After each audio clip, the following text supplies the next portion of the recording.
عربی زبان میں فتنہ آزمائش کو کہتے ہیں، امتحان کو کہتے ہیں۔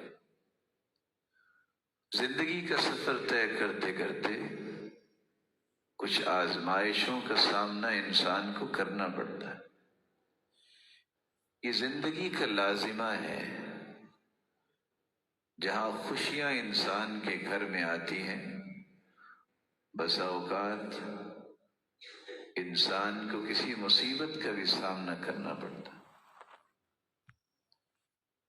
ایک ایسا امتحان ہوتا ہے جہاں ہر کوئی کامیاب نہیں ہوتا۔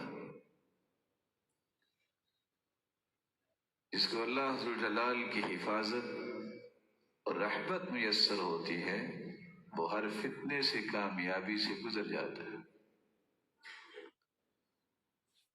فتنے سے مراد رسوائی بھی ہے۔ اس لیے رسول اللہ صلی اللہ علیہ وسلم نے فتنوں کے متعلق امت کو بڑی تاکید کے ساتھ خبردار کیا۔ آپ صلی اللہ علیہ وسلم نے فرمایا،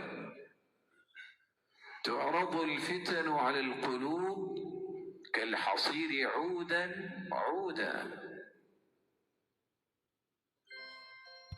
ایسا دور آنے والا ہے، دلوں پر فتنے اتنے زیادہ براجمان ہوں گے جیسے چٹائی پہ گرد بڑھتی رہتی ہے حتیٰ کہ وہ گرد آلود ہو جاتی ہے۔